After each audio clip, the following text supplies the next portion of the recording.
6h49 sur Sud Radio, c'est bon à savoir. Tout de suite, 1 heure de sommeil en plus. Oui, dans la nuit de samedi à dimanche, eh bien, on passera à l'heure d'hiver. À 3h du matin, il sera 2h. Bonjour Hugo Tête.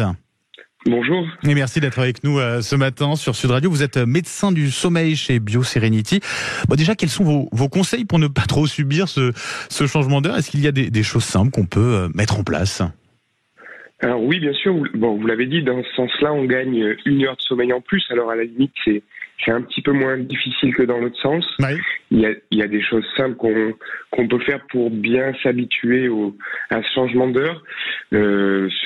S'exposer à la lumière, pratiquer une activité physique régulière, prendre un repas léger la veille au soir du changement d'heure. Voilà, c'est des petites choses qui sont valables un petit peu tout le temps, mais qui pour le changement d'heure peuvent aider les gens à mieux le supporter. Est-ce que, alors vous l'avez dit, c'est vrai que là on gagne 1 heure de sommeil, donc à première vue c'est plutôt positif. Est-ce qu'il faut changer, eh bien, quand même son heure de coucher ou pas?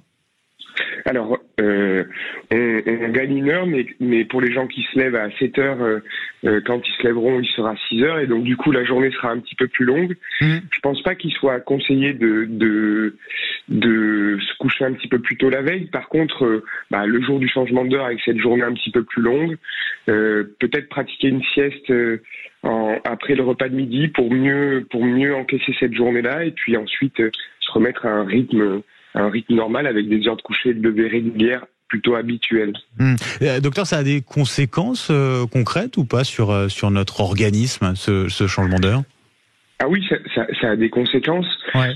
Notre sommeil, il est réglé par une horloge biologique qui est située dans notre cerveau, et ce changement d'heure, il vient dérégler l'horloge biologique. Alors, pour nous, adultes, à la limite, on arrive à s'en accommoder, mais on sait que les bébés, les enfants ou les personnes âgées sont beaucoup plus sensibles à ces changements d'heure.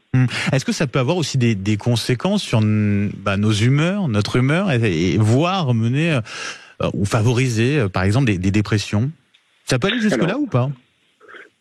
Favoriser des dépressions, non, c'est peut-être un petit peu excessif, mais c'est sûr que tout ce qui vient impacter notre sommeil, tout ce qui vient dérégler notre horloge, a des conséquences directes sur notre métabolisme, sur notre humeur aussi. Effectivement, ça va entraîner un peu d'irritabilité, de fatigue, ça va modifier un petit peu notre cognition. Il sera plus difficile de se concentrer et de fixer notre attention. Normalement, en quelques jours, on arrive à absorber ce changement d'heure-là, mais sur des sujets peut-être un petit peu plus fragiles, ça peut être plus compliqué de s'adapter à ce changement.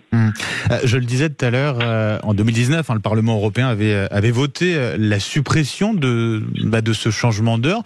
Ça n'a pas été appliqué pour le moment. Vous-même, est-ce que vous y êtes favorable ou pas?